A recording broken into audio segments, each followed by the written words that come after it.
tayari kufa kwa ajili yako. Moyo wangu huu nikisha kuona tu na dunda. Niko tayari kukufia mimi.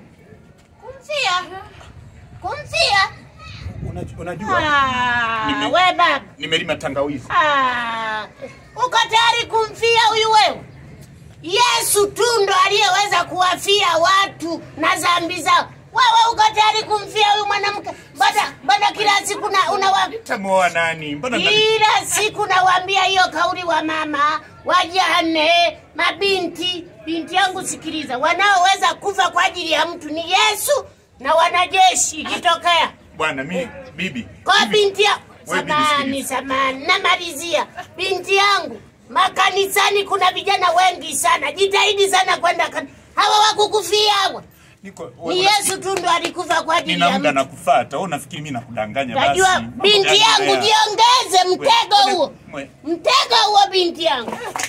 Hai, ukiendelea kusikiliza kama matapeli wameweka na. Wewe una nini? Mambo gani hayo bibi? Sina nini wala lile. Kabisa anachoongea bibi ni point. Unaweza kanifia mimi wewe. Unaweza kanifia mimi? Jamani. Wewe nani? Kwa kwenye paya tunafanyaje?